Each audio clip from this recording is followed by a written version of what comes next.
Yemen के Houthi विद्रोहियों ने अब एक बार फिर से इजराइल और अमेरिका को ललकार दिया है।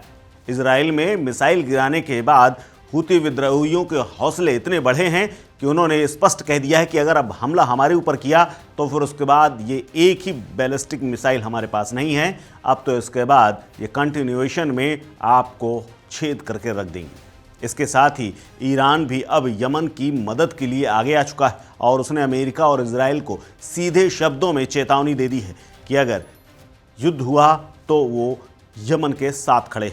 दरअसल ये सब कुछ तब और बढ़ गया है जब महाशक्तिशाली एयर डिफेंस को भेदते हुए हूतियों के एक मिसाइल ने न सिर्फ एयरपोर्ट को उड़ा दिया है बल्कि एयरपोर्ट के बड़े हिस्से को नुकसान पहुंचाया है। बेन गुरियन एयरपोर्ट में इस वक्त मरम्मत का काम जारी है और पूरी सरकार मीटिंगें और इस हमले का जवाब देने के लिए तैयारियों में जुटी हुई है। इसी बीच में डिफेंस सिस्टम को भेदने वाले हूती विद्रोहियों ने स्पष्ट कर दिया है कि ये सिर्फ एक मिसाइल नहीं है, आने वाले समय में इजराइल के तमाम स्थानों पर ऐसे हमले किए जाएंगे। हालांकि इजराइल के प्रधानमंत्री बेंजामिन नेतन्याहू ने दावा किया है कि हमले के बाद उनका देश यमन के हूती और उनके ईरानी आतंकी आकाओं के खिलाफ जवाबी कार्रवाई करेगा, हमला करेगा। इस पर ईरान ने रविवार को कसम खाई कि अगर हूती विद्रोहियों के खिलाफ जवाबी कार्रवाई हुई तो अमेरिका और इजराइल के ठिकानों और बलों पर जवाबी हमला किया जाएगा। ईरान के रक्षा मंत्री अजीज नसीर जादेह ने यह कह दिया है कि भले उनके देश की पड़ोसी देशों के साथ शत्रुता नहीं है, लेकिन इसके जवाबी कार्रवाई की स्थिति में वो है और अपने क्षेत्र को अमेरिकी ठिकानों को टारगेट बनाएगा, यानी अब वो अमेरिका पर हमला कर सकता है।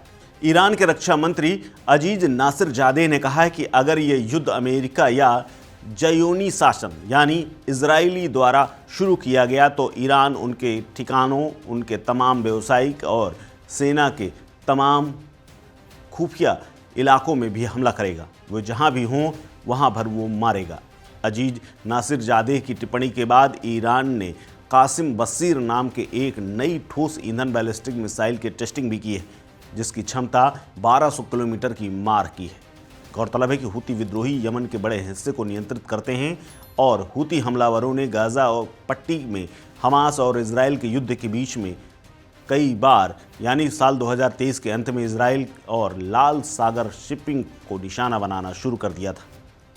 अब बेन गुरियन एयरपोर्ट पर हुए हमले के तुरंत बाद इजराइल ने 7 गुना ज़्यादा जवाबी कार्रवाई का मन बना लिया है और इसीलिए प्रधानमंत्री बेंजामिन नेतन्याहू की तरफ से यह ऐलान कर दिया गया है कि इसका जवाब हम जरूर देंगे और ऐसा देंगे कि हूती याद रखेंगे। लेकिन हूतियों पर हमला होने की स्थिति में ईरान अब उनके साथ खड़ा है।